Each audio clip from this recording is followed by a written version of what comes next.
છોકરીનો video કરોડો લોકોએ જોયો। જુઓ કેમ થયો વાયરલ। हिंदू माता पिता आ नानी छोकरीनी बात सांभળી शरमाई जशे। राष्ट्र की रक्षा नहीं होती।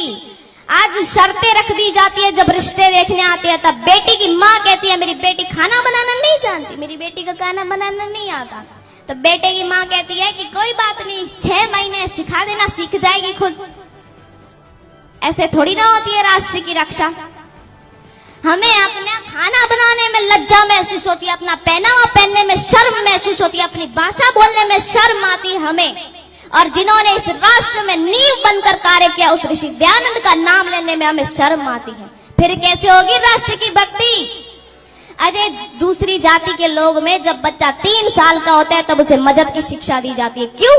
क्योंकि कम से कम अपने मजहब को तो जाने, अपनी भाषा को तो समझ सके। अच्छा आप बताओ, 25 साल के बच्चे की व्यवस्था है आपके पास? 25 साल के बच्चे की व्यवस्था है आपके पास? नहीं है। क्यों? क्योंकि आपने अपने बच्चों को बैठकर कभी गीता रामायण पढ़ाया ही नहीं। वेद तो बहुत दूर की बात है, कभी पढ़ाया क्या बैठकर गीता रामायण हिंदी संस्कृत? नहीं, हमारे बच्चे रामायण नहीं पढ़ते, गीता नहीं पढ़ते।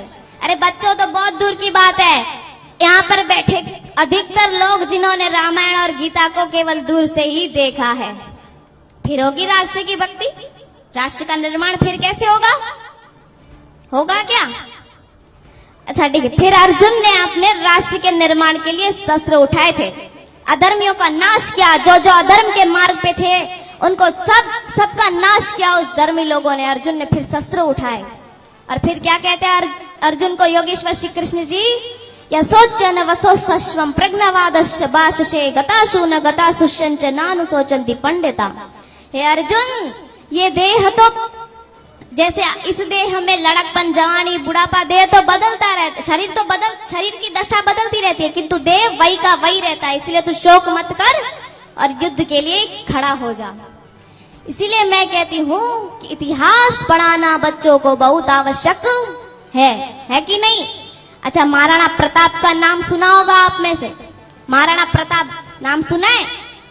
अरे स्वाभिमान का युद्ध चल रहा था, जंगलों में भटक रहे थे अपने राष्ट्र के स्वाभिमान के लिए राणा। और कुछ लुहार जाति के लोग भी आए थे राणा के साथ, वो भी बिना किसी स्वार्थ के। और जो ये पूछ रहे थे जो लोग कि हमें क्या मिलेगा राणा का साथ दिया, वो अकबर के तलवे चाट रहे थे वहां पर। जो पूछ रहे थे, ऐसा नहीं कि गद्दार पहले नहीं थे, अब गद्दार पहले भी थे जो पूछ रहे थे कि हमें क्या मिलेगा राणा का साथ दिया, अगर लक्ष्मीबाई का साथ दिया तो हमें क्या मिलेगा। शब्दों पे ध्यान देना। राणा ने जंगलों में घास की रोटी खाई थी। वो घास की रोटी भी एक जंगली जानवर बिलाव, नाम सुना है? बिलाव, नौरियो वो पर जो जंगली जानवर था वो भी रोटी हाथ से छीनकर ले जाता था राणा के। फिर भी राणा ने पशु को मारकर मांस का भक्षण नहीं किया। जंगलों में, अच्छा बता दो आप मुझे कि जंगलों में पशुओं की कमी थी क्या? राणा चाहता तो पशु को मार करके खा सकता था कि नहीं? लेकिन राणा ने अपने स्वाद के लिए पशु को मार करके नहीं खाया, है कि नहीं? अब बताओ, 14 साल की बेटी मर गई, राणा की गोद में दम तोड़ गई, 3 दिन की भूखी थी, लेकिन राणा ने मांस खा करके